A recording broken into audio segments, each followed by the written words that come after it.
This video is presented by Western and Southern Financial Group, a game plan for your financial future. Every great team starts with a strong foundation, and your future should too. With life insurance built like a championship roster, Western and Southern helps protect what matters most so you can focus on winning today while planning for tomorrow. Whether you're just starting out your journey, building your dynasty, or ready to retire like a champion, Western and Southern has the right play for your life stage. Visit westernsouthern.com to get your free life insurance quote today. Western and Southern, built to win.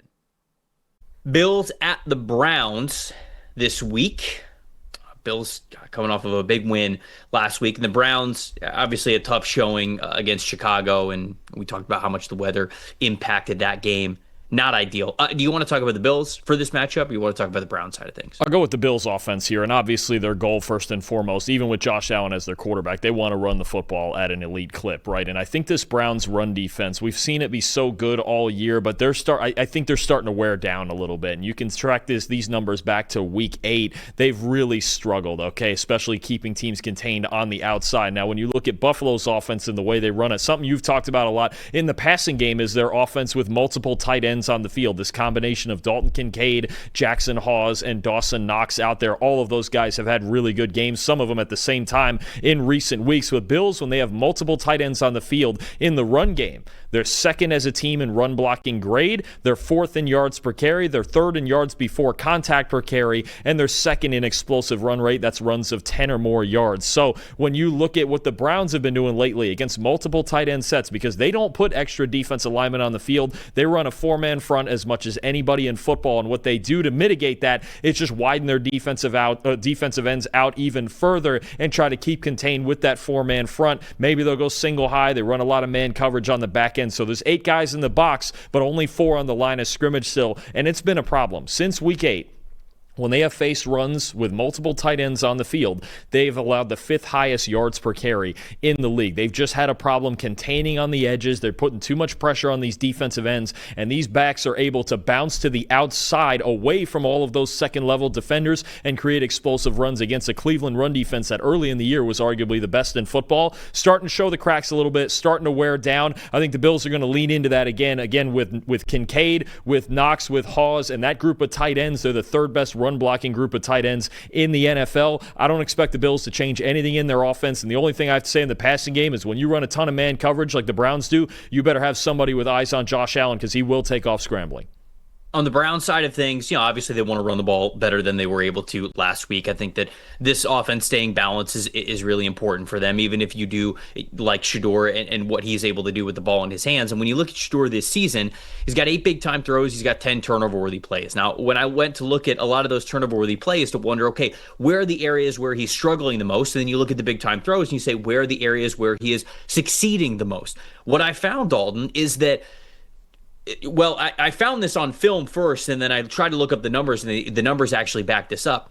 When I'm watching Shedeur, where he struggles and where he puts the ball in harm's way is when he is facing zone defenders. Now, that could be soft zone coverage from corners off the line of scrimmage who are able to break on like quick routes that he is throwing, or there have been a couple of times where you have like a cover 2 zone corner that's up towards the line of scrimmage, and Shedeur is trying to hit a hole shot in between where the corner is and the safety is, and the corner is able to recover and maybe get the interception there. There have been a couple of times where there's been some underneath zone defenders, some hook curl zone defenders. The linebackers have been able to cut him off there. And when you look at Shedeur's passing grades, he has a 77.6 passing grade against man coverage. So when he's able to see, hey, here's my wide receiver, here's the guy that's on him, even if it's tight coverage, that's where a good amount of his big-time throws and some really good throws come from him. But against zone, just a 44.6 passing grade in those situations. He just doesn't quite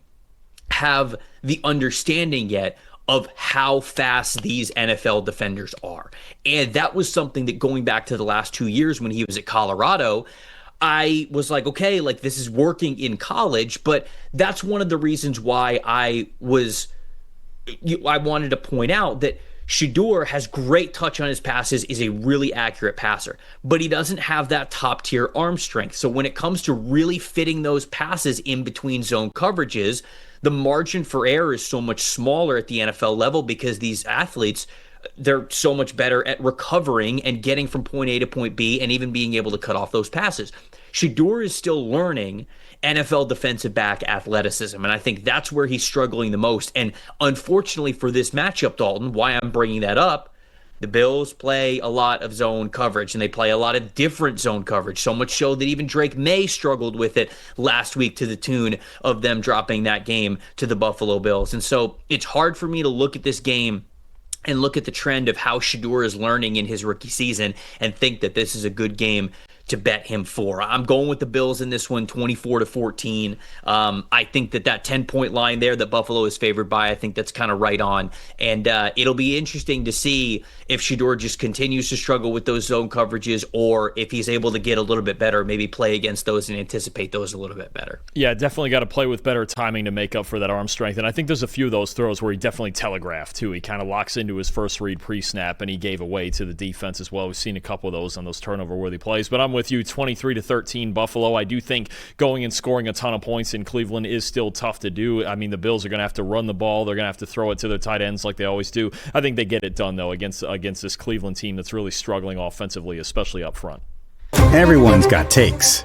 Numbers have truth. And the truth is, most people are betting with emotion. Sportsbooks feed on it. TikTok gurus sell it. The hype machine runs on it. That's how you lose. PFF is different. You're betting with winning data. The same data trusted by all 32 NFL teams and the sharpest minds in the game.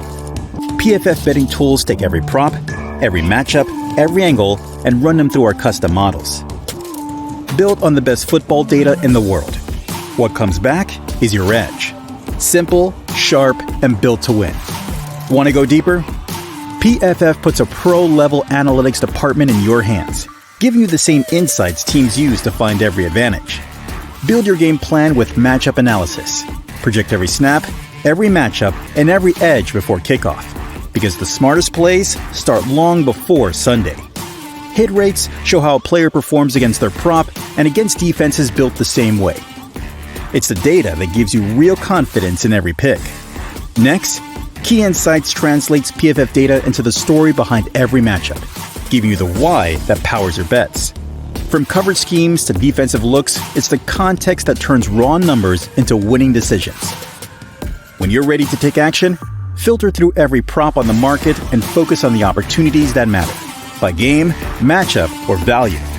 Then, shop for the best available line in your area and tap your book of choice to place the bet instantly.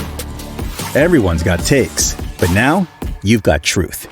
Bet with data, win with PFF.